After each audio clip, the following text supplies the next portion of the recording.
Could the US and Taiwan soon restore full diplomatic ties, igniting a seismic shift in the Indo-Pacific?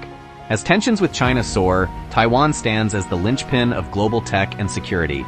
With Trump's bold vision and Congress uniting behind historic bills, is this the ultimate card to counter Beijing's ambitions? Join us as we unpack the stakes in this high-stakes geopolitical showdown. In today's context of escalating US-China confrontation, Taiwan's unique and critical role in geostrategic, economic, and technological domains has made it increasingly significant, becoming a primary focal point in the intense competition between the US and China. Taiwan is located at the heart of the Western Pacific's first island chain, connecting Japan, South Korea, and the Philippines, serving as a strategic barrier to curb China's expansion into the Pacific. The U.S. views Taiwan as key to maintaining freedom of navigation and regional security in the Indo-Pacific, while the Chinese Communist Party, CCP, considers Taiwan a critical territory to break through the first island chain and achieve maritime hegemony. The Taiwan Strait is one of the world's busiest shipping lanes, handling over half of global cargo traffic daily. Additionally, it serves as a vital choke point for Middle Eastern oil shipments to East Asia, meaning control over Taiwan equates to control over the energy lifelines of East Asian nations. Taiwan's semiconductor industry holds an irreplaceable position globally, mastering the most advanced manufacturing processes. The U.S. ensures supply chain security in high-tech sectors through technological cooperation and investments, while the CCP, facing a technological gap, is eager to acquire Taiwan's expertise, hoping to weaken Western technological dominance by controlling Taiwan. Moreover, Taiwan boasts a robust R&D ecosystem and a talent pool that attracts collaboration with global tech giants. The U.S. sees Taiwan as a partner in countering China's technological rise, while the CCP employs united front tactics and espionage to steal cutting-edge technologies. Thus, Taiwan is pivotal in geostrategic terms for Indo-Pacific security and control of the first island chain, economically for dominating global chip supply chains and trade energy routes, and technologically for leading innovation in semiconductors and integrated circuits. The U.S. values Taiwan to safeguard allied security, the free world order, and technological superiority, while the CCP views Taiwan as a core target for unification, breaking geographic containment, and catching up technologically. This intense focus from both sides positions Taiwan at the heart of U.S.-China rivalry, influencing the global strategic balance. On May 5th this year, the U.S. House of Representatives unanimously passed two Taiwan-related bills aimed at easing restrictions on bilateral engagement and supporting Taiwan's participation in international organizations. The first bill, the Taiwan Assurance Implementation Act, mandates the State Department to conduct periodic reviews of its guidelines for U.S. engagement with Taiwan and Taiwanese officials. It also requires the State Department to report to Congress every 2 years on these guidelines, identifying opportunities to lift remaining self-imposed limitations on U.S.-Taiwan engagement and outlining a plan to do so. Introduced in February by Republican Ann Wagner and Democrats Jerry Connolly and Ted Lieu, the bill passed by a voice vote. It still requires Senate approval and the President's signature to become law. After severing ties with Taiwan, officially named the Republic of China, ROC, in 1979, Washington developed guidelines to limit official interactions with Taiwan to avoid provoking the People's Republic of China, PRC, which claims Taiwan as part of its territory. These guidelines include prohibiting senior U.S. executive branch officials, including high-ranking military officers, from visiting Taiwan, while also barring Taiwan's top leaders from traveling to the U.S. Meetings between officials from both sides must meet specific requirements, such as being held outside official federal buildings, or requiring Taiwanese officials to refrain from wearing official uniforms or insignia. Former Secretary of State Mike Pompeo lifted these guidelines in the final month of Donald Trump's first term, but many were reinstated under the Joe Biden administration. The second bill, the Taiwan International Solidarity Act, amends the 2019 Taipei Act, directing the U.S. government to support Taiwan's participation in international organizations and encouraging other countries to strengthen official or unofficial ties with Taiwan. The bill clarifies that UN Resolution 2758 passed in 1971, which recognized the PRC as the sole legitimate government of China and expelled representatives of Chiang Kai-shek, then leader of the ROC governing Taiwan, does not address Taiwan's representation in the UN or related organizations. The bill also expands reporting requirements under the Taipei Act to include information on China's efforts to undermine Taiwan's international participation and its relationships with other countries. Both bills, in earlier versions, passed the House in 2023 but were not taken up by the Senate, necessitating reintroduction after the new Congress convened on January 3rd. The unanimous passage reflects a bipartisan consensus in Congress on the Taiwan issue, comprehensively strengthening strategic cooperation between the U.S. and Taiwan. As early as Trump's first term, before taking office as president-elect, he spoke with Taiwanese President Tsai Ing-wen on December 2, 2016, marking the first direct conversation between a U.S. president or president-elect and a Taiwanese president since the U.S. severed diplomatic ties with Taiwan in 1979. This event broke long-standing diplomatic conventions. During his first term, Trump facilitated significant arms sales to Taiwan, including F-16V fighter jets, Harpoon missiles, HIMARS, and M1A2 tanks, totaling over $18 billion. These sales significantly enhanced Taiwan's air defense, maritime defense, and asymmetric warfare capabilities. Beyond bolstering Taiwan's self-defense, these actions strengthened U.S. strategic support for Taiwan amid growing U.S.-China tensions, altering the long-standing military imbalance in the Taiwan Strait.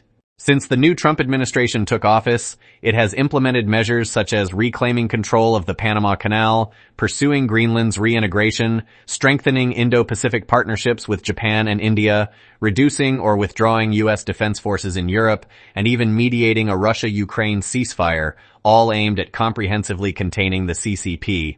Looking at the first island chain, it is evident that South Korea, Japan, and the Philippines host U.S. military bases and troops, while Taiwan, the most critical link facing the greatest CCP pressure, lacks a U.S. military presence. Thus, rapidly enhancing Taiwan's self-defense capabilities has become an urgent priority for the security of the first island chain. Recently, Trump publicly criticized Nixon's China policy. China's been ripping us off for many years, so maybe something should be thought about. A little bit of retribution. China's been ripping us off for many years, ever since they started. To me, I think it was the worst thing that Richard Nixon ever did. And it was Nixon, he's the one that got it started. And they've taken advantage of it. Some observers interpret this as a signal that the Trump administration is preparing for a comprehensive decoupling from China. In this context, how will U.S.-Taiwan relations be handled? Let's examine expert opinions. Germont Lailari, a retired U.S. Air Force officer, visiting scholar at National Chengchi University and National Defense University, and guest researcher at the Institute for National Defense and Security Research, published a report on March 2 titled Ensuring Taiwan's Security, the Best Feasible Options. The report reveals that despite the CCP's pressure on Taiwan through espionage, united front tactics, military exercises, cyber attacks, economic coercion, and diplomatic isolation, Taiwanese people have not become more pro-CCP. According to a December 2024 National Chengchi University poll, 76% of Taiwanese support maintaining the status quo or pursuing independence, while support for unification with the CCP dropped from 26.1% in 2018 to 13.3% today. This has led the CCP to lose confidence in peaceful unification. In response, the CCP has taken measures including legal threats. In June 2024, the CCP updated laws to strengthen punishment of Taiwan independence advocates, explicitly allowing the death penalty for those supporting Taiwan's independence or national division. Military pressure. Under Article 8 of the 2005 Anti-Secession Law, if peaceful unification is deemed impossible, the CCP may use non-peaceful means to defend its sovereignty. The CCP believes increased coercion will force Taiwan to submit, but Taiwanese resolve for freedom and independence remains unshaken. As a result, the risk of war is growing, and Taiwan must adopt measures beyond traditional taboos to respond. The report identifies Taiwan's main challenges. Insufficient defense preparedness. In 2024, KMT and TPP legislators froze budgets and cut funding for submarines, drones, and other weapons, weakening defense. Taiwan's defense budget is only 2.45% of GDP, below the 3% target for 2025. Of Taiwan's 1.66 million reservists, only 7% have received training, with short durations, 1 to 2 weeks every 2 years, inadequate to counter CCP threats. CCP's invasion timeline. The CCP may follow a planned invasion timeline, requiring Taiwan and the U.S. to adjust strategies to delay CCP actions. The report proposes 6 solutions, with Taiwan focusing on 2 key points. 1. Increase defense budget. Urge opposition parties to stop obstructing budgets to ensure defense spending growth. Propose allocating $20 billion annually from Taiwan's $775.8 billion foreign exchange reserves to defense, raising the budget to 5% of GDP, approximately $40 billion. The DPP should organize recalls of 3240 pro-CCP opposition legislators to restructure the legislature and advance these budgets. 2. Strengthen reservist training. Currently, only 116,000 of Taiwan's 1.5 million reservists receive training annually. The report suggests training 1 million reservists yearly for at least 30 days, referencing Israel's model, 465,000 reservists trained for 42 days annually. Restore mandatory conscription to 2 years, currently 1 year, enforce stricter recruitment standards, and increase active duty forces, currently 188,000. For the U.S., 4 measures are proposed. 1. Update the authorization for use of military force, AUMF. In 1955, Congress passed the Formosa Joint Resolution, authorizing President Eisenhower to use U.S. forces to protect Formosa, Taiwan, the Pescadores, and related territories. This resolution is similar to the 2001 AUMF, which authorized President Bush to wage the global war on terror. Updating the AUMF to apply to Taiwan would grant Trump greater flexibility to counter CCP aggression and strengthen deterrence. 2. Re-sign the Mutual Defense Treaty, MDT. Re-sign a bilateral or multilateral, including Japan, South Korea, and the Philippines, defense treaty, reviving the 1954 Northeast Asia Treaty Organization, NATO, proposed by Secretary of State John Foster Dulles, with the Philippines as NATO +1. The U.S.-Japan-ROK Trilateral Security Pact already lays the groundwork for this.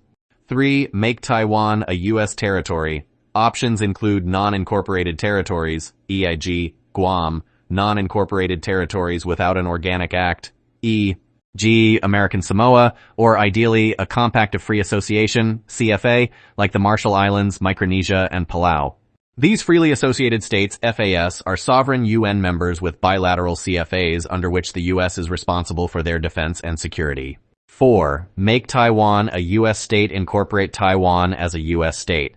This is not far-fetched. In the 1850s, 2 U.S. diplomats at the Formosa consulate proposed this policy. On Taiwan's side, the Lai Ching-te administration is taking proactive steps. A grassroots movement to recall pro-CCP opposition legislators is gaining momentum. President Lai has also stated, expand purchases from the U.S. to reduce the trade deficit.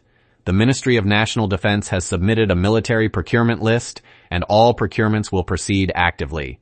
On the U.S. side, all but the last proposal are feasible, with each option bringing U.S.-Taiwan relations closer, though with increasing difficulty.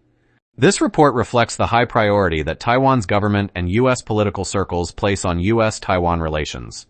Given the bipartisan voting patterns on Taiwan-related bills in Congress and Trump's personal stance, a major breakthrough in U.S.-Taiwan relations, such as re-establishing diplomatic ties or restoring the ROC's legitimate status in the UN, is reasonably anticipated in the near future.